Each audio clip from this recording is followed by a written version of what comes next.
Oh, hello. Didn't notice you there. Sorry, just a second. It's hard to hear anything over the hum of all these Master Swords. Phew, that's better. What's that you were saying? You'd like to learn how to do that? Well, you're in luck, because today we'll cover just that topic. Let's go learn how to embrace the chaos.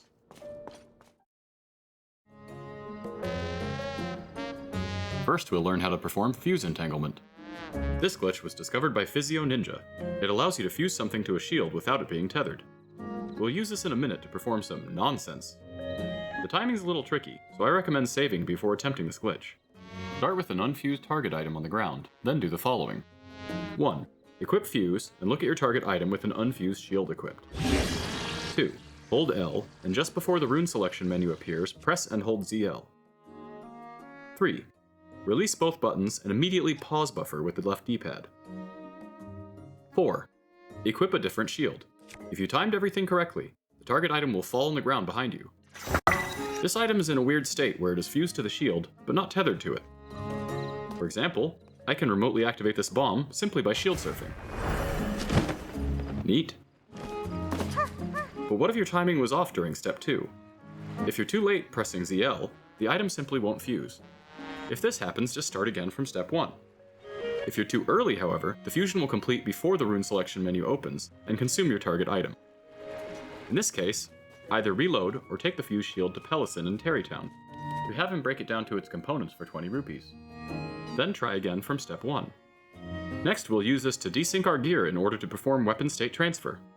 This glitch was discovered by Mentor Kurt, and heavily researched and optimized by several users on the Tears of the Kingdom speedrunning Discord, including Big Ducko, KuroCat471, and yours truly. It works on all versions, although in 1.0.0 it requires a different setup in order to copy modifiers. Credit to Discord user Zas for significant 1.0.0 testing, and the steps included in the description. I co-developed the following steps with Big Ducko in order to provide you with a streamlined setup for versions 1.1.0 through 1.1.2. Do the following. 1.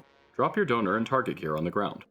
In this example, I'll be transferring weapon state from my Royal Claymore to my nearly broken Mighty Zoanite Longsword. 2. Fuse entangle the target item. 3. Drop the fuse entangled shield. 4. If you're doing weapons or bows, unequip your current weapon or bow, and then equip a different shield. This will empty your hands while keeping your shield slot occupied for later. 5. Pick up the target item from the ground. Link should automatically equip it since his hands were empty. 6. Pick up the fuse entangled shield. This will remove the target item from your hands, since the shield it is fused to is placed inside your inventory. If you pause and check, you'll notice you have something equipped in the menu, but not in-game. This desynced state was our goal all along. 7. Pick up the donor item. At this point, its modifier, fusion material, and durability will all overwrite the values on your target item. The game does this because it always copies the state of a weapon you equip in the world into your menu. But your menu already has an item equipped in that slot, so it copies the data to the wrong destination. You have just performed WST. If you're satisfied with your results, resync your target item by unequipping and re-equipping it now. If instead you'd like to overwrite the base weapon too, drop the equipped item, and it will transmute into a clone of the donor item. Nice! Let's see those steps once more for bows. In this example, I'll copy a 5-shot modifier from my Savage Lionel bow to my Royal Guards bow.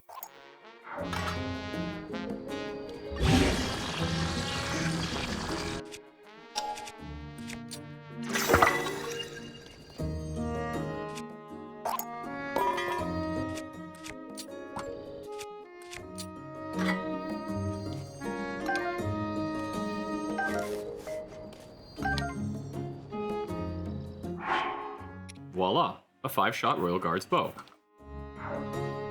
The spread on most bows receiving a 5-shot modifier is quite wide. However, there are exceptions. Here's a list of bows with better spread. And using keyside bolts can make any 5-shot bow deadly, in spite of its spread, as it adds homing to your arrows. Try WST with a duplex bow and you can even set a remote arrow spawn location. Weird. Finally, let's see this done with shields. Here, I'll copy the stats from my Hylian shield to this Royal Guard's shield.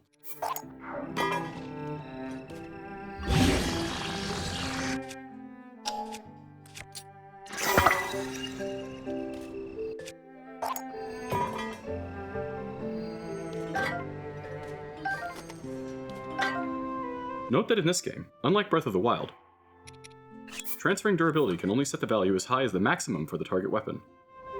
Thus, even though I've copied the Hylian shield durability onto my target shield, repairing it, it still breaks after only 5 shield surfs. One final note. I showed WST steps last time for the Prologue Master Sword. Those steps were patched in 1.1.2, but they're still required for that weapon on versions 1.1.1 and 1.1.0 since it can't be fused. For almost everything else, however, I'd recommend using these steps instead as they're significantly more convenient. They can be performed essentially anywhere, and don't require you to carry around 3 long sticks. There's even still a method for fusing to an MSG you carried over from an earlier patch, and I'll include a link to that in the description. For those who still have access to one, next we'll cover recommended fusions for your MSG. Wait a minute. Do you hear that? What is that? It sounds like it's behind me. Oh no. It can't be. Not another patch. I'm getting out of here. Phew. We should be safe here in my underground workshop. Hey, while I've got you down here, why don't you consider subscribing? I try to keep my community informed about Zelda news, and you'll be the first to take advantage of some of these glitches before they get removed. It sounds like things have blown over out there, so it's probably safe to continue with the video. Before that interruption, we were talking about fusing items to the MSG. I recommend either silver lino parts, which you can find at the Floating Coliseum, or the Molduga Jaw or Gibdo Bone. You can find Molduga and Gibdo in Gerudo Desert, and the Bone Attack set in the 3 Labyrinths. Leok Horns are also useful, since they give you limitless elemental attacks. Don't forget, you can also double the damage of the MSG by transferring from a weapon at 1 durability. This will make every attack crit. Finally, you can farm for modifiers for the donor weapon by feeding it to Rock Octoroks. You'll want Attack Up plus 10, which requires feeding the same weapon to 2 Octoroks, since it's a tier 2 modifier. This is also how you can get the 5-shot modifier on bows. Normally, you can only feed an Octorok once per Blood Moon, but you can bypass that limitation using save load duping. I showed how to trigger this via dropping in the last video, but didn't mention that it also triggers when you drop from the quick menu, are disarmed by electricity, or throw. All you have to do is load the frame a weapon leaves Link's hands via any of these means. If you're on 1.1.2 and sad that they patched SLD, I have some good news. Throw SLD somehow wasn't patched, so you can still use that. It can't be used to get the MSG on 1.1.2 yet, but you can dupe anything else you can throw. The last glitch I'll cover today is Zuggling. This was discovered by ZD Leon, and the streamline steps I'll present here were developed by Big Ducko. Finally, we have a good use for the map rune. Sadly, this appears to have been fixed as of 1.1.2, but it's so overpowered that it's worth staying on an earlier patch for now, if you haven't yet updated. Let's first see how to do it, and then we'll discuss some of its applications. 1. Pull out your target weapon, bow or shield, and stand with your back to a large enough wall. 2. Activate the map rune, and open the quick menu for your target before the map opens. 3. Press X to drop the target item, then buffer another quick menu before it falls. 4. Equip something else in that slot, then release the menu button so the map loads. 5. Press plus to switch to the menu, and drop the newly equipped item. 6. Unpause the game.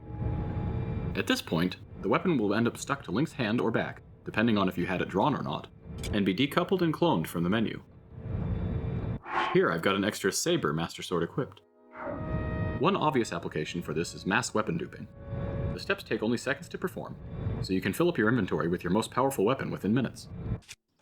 Let's zuggle another weapon. Now I've got an extra Mace Master Sword. Keep a few full durability spares on hand, and you can refresh your weapons whenever you need. A slightly less obvious application for this is that every time you zuggle, up to a limit of about 20, you can actually stack the damage from each zuggled copy.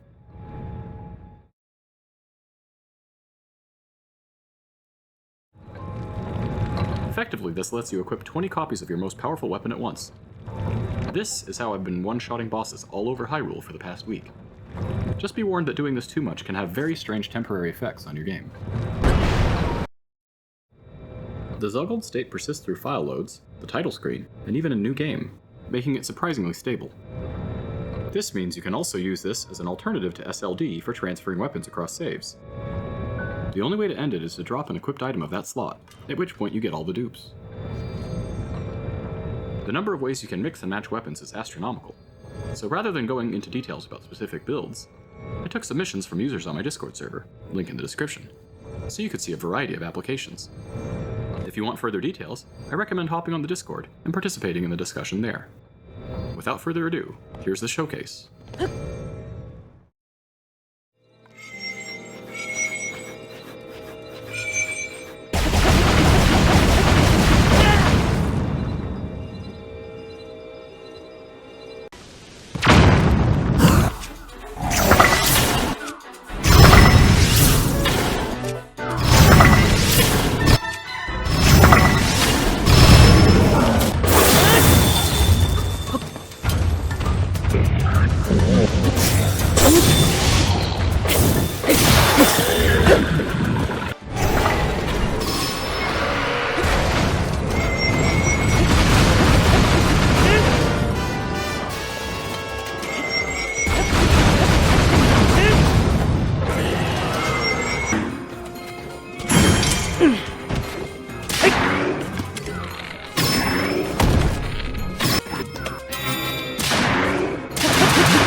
I wanted to take a moment to thank my channel members. It's with your support that I can keep making high-quality videos like this. If you'd like to have your name added to the wall here, click the join button below. I'd also like to thank people who've donated directly. Here's a list of my top sponsors. If you'd like to join them, I've included links in the description. Contributing in either way will get you access to special channels in my Discord server. And again, the easiest way to support me is by subscribing. If you're new to this channel and enjoying what you see, consider dropping a like and subscribing for more. Your support is greatly appreciated.